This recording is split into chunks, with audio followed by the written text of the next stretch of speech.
بسم اللہ الرحمن الرحیم۔ شروع اللہ کے نام سے جو بڑا مہربان نہایت رحم والا ہے۔ محترم سامعین، غم اور قرض کی ادائیگی کا کارگر نبوی نسخہ آپ کے دربار میں لے کر حاضر ہوا ہوں۔ آج کون مسائل میں نہیں ہے اور کون مصائب اور مشاغل سے روز آزمایا نہیں جاتا۔ ہر دن انسان کو کسی نہ کسی الجھن نے ستائے رکھا ہے۔ 24 گھنٹے اسے مصائب اور مشاکل میں گزرتے ہیں، آزمائشات کی چکیوں میں پیستا جا رہا ہے۔ یہ الگ بات ہے، کبھی کوئی صبر کرتا ہے اور اللہ کی رحمت سے امید رکھتا ہے اور درد محسوس ہونے نہیں دیتا۔ بہت سارے ایسے بھی ہیں جو اپنی مصیبت اور درد اور مشکلی کا برملا اظہار کرتے ہیں، وہ سوائے اپنی مصیبت میں اضافے کے سوا کچھ نہیں کرتے، مصیبت میں مزید اضافہ کرتے ہیں۔ کوئی بیچارہ اپنی ذاتی بیماری سے پریشان ہے تو کوئی کاروبار کے نقصان کا مسئلہ لیے بیٹھا ہے، کسی کو اپنے رشتہ داروں میں سے کسی کی بیماری کا غم ہے اور کسی کو کوئی ستایا ہوا اپنے رشتہ داروں کا ہے۔ ہر اعتبار سے کبھی دینی الجھن ستاتی ہے، کبھی کوئی دنیاوی مسئلہ رلاتا ہے، کبھی اولاد کی نافرمانی نے تڑپائے رکھا ہے، کبھی بیوی کی بدزبان ہونے نے اسے مصیبت میں ڈال رکھا ہے۔ تو دینی الجھنیں، دنیاوی الجھنیں، کاروباری الجھنیں، اپنوں کی پرائیوں کی، ہر اعتبار سے انسان اس دنیا میں الجھنوں میں رہتا ہے۔ پھر انسان اپنے الجھنوں کو دور کرنے، غموں کے خاتمے کے لیے عامل کی طرف رجوع کرتا ہے، تو بسا اوقات اسے وہاں اطمینان ملتا ہے اور کبھی نہیں بھی ملتا۔ وہ نہیں ملتا تو غیر شرعی راستہ اختیار کرتا ہے اور غیر مسلم ماہر عملیات کے در کو کھٹکھٹاتا ہے اور وہاں اپنے مسائل کو رکھتا ہے۔ تو سوائے اپنا وقت ضائع کرنے، اپنی دولت برباد کرنے اور اپنے ایمان کو کمزور اور دبلا کرنے، بلکہ بسا اوقات اپنے ایمان سے ہاتھ دھو بیٹھنے کے سوا اسے ہاتھ میں کچھ نہیں آتا۔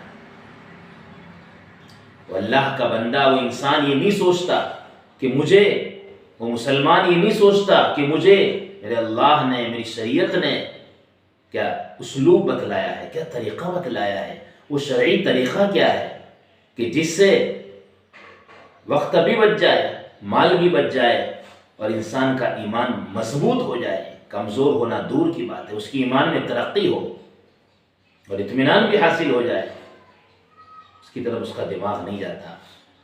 تو آئیے میرے بزرگوں، میں اس بات کو سمجھانے چلا ہوں کہ مسائل کے دور میں، مصائب کے زمانے میں انسان کو کیا شرعی راستے اختیار کرنا چاہیے۔ آخر صحابہ کرام بھی مسلمان تھے، وہ بھی انسان تھے، وہ اس دنیا کی الجھنوں میں رہتے تھے، انہیں بھی مسائل نے ستایا تھا، انہیں بھی مسائل نے پریشان کیا تھا، وہ بھی اس دنیا کے رات دن گزارنے والے تھے، اس دنیا کی موسموں کی تبدیلی میں وہ لوگ بھی رہا کرتے تھے۔ آخر ہم میں اور ان میں فرق کیا ہے؟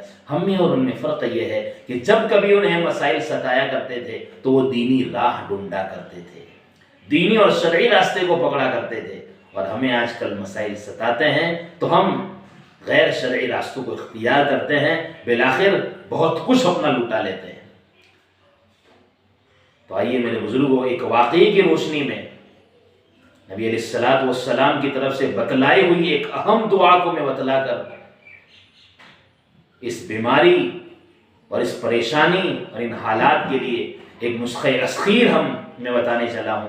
تو آئیے، واقعہ کچھ یوں ہے کہ اللہ کے حبیب علیہ الصلوۃ والسلام مسجد نبوی میں موجود ہے اور ایک برگزیدہ صحابی، عمر رسیدہ صحابی حضرت ابو امامہ رضی اللہ تعالیٰ عنہ کو دیکھا، نماز کے بعد خلاف معمول غم کی حالت میں ہے۔ نامدار نے پوچھا، کیا بات ہے، آج غم میں ہے؟ فرمایا، حضور بات یہ ہے کہ پریشانیوں نے ڈیرے ڈالے ہیں، قرض کا بوجھ ستا رہا ہے، جس کی بنا پر آئے دن میرا بدن گلتا رہتا ہے۔ اللہ کے حبیب علیہ السلام نے فرمایا کیوں میں نے تمہیں ایسی دعا بتلاؤں کہ جس دعا کا اہتمام اگر آپ سچے دل سے کریں، عزم و حوصلہ سے کریں، تو ضرور اللہ تبارک و تعالیٰ تمہارے قرض کی بھی ادائیگی کی راہیں فرمائیں گے اور تمہارے غم کو بھی ختم فرما دیں گے۔ تو حضرت ابو امامہ رضی اللہ تعالیٰ نے فرمایا حضور والا ضرور بتلائیے۔ تو آپ علیہ السلام نے فرمایا اس دعا کو صبح شام پڑھنے کا معمول بنائیں، انشاءاللہ چند ہی دنوں میں آپ اپنے مصائب اور مشاکل کو دور ہوتا ہوا پائیں گے۔ چنانچہ آپ علیہ السلام نے دعا تلقین فرمائی، جس کو میں آپ کے سامنے بیان کرتا ہوں۔ اللہ کے حبیب علیہ السلام نے فرمایا وہ دعا یہ ہے، اللہم انی اعوذ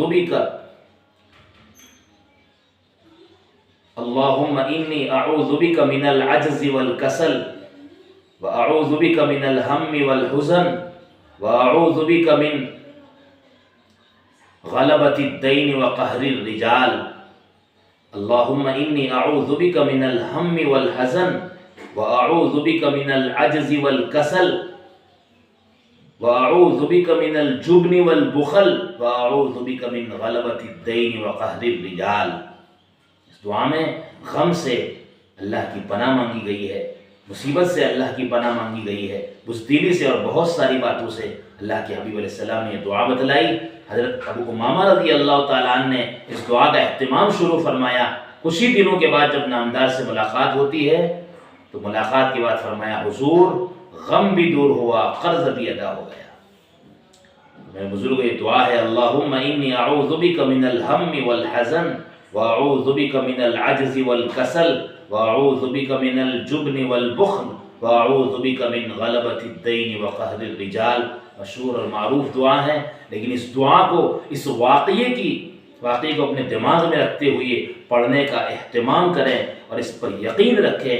انشاءاللہ العزیز ہم اپنا وقت بھی بچا لیں گے اور اپنے مال کو بھی بچا لیں گے اور اپنے ایمان کو کمزوری سے بچا کر اس کو قوی تر بنا دیں گے اور انشاءاللہ اپنی زندگی کو ہم بہتر پائیں گے۔ اللہ پاک مجھے بھی اور آپ حضرات کو پیارے حبیب علیہ الصلوۃ والسلام کی ان مسنون دعاؤں کو زندگی میں یقین کے ساتھ لانے کی توفیق عطا فرمائیں۔ آمین یا رب العالمین۔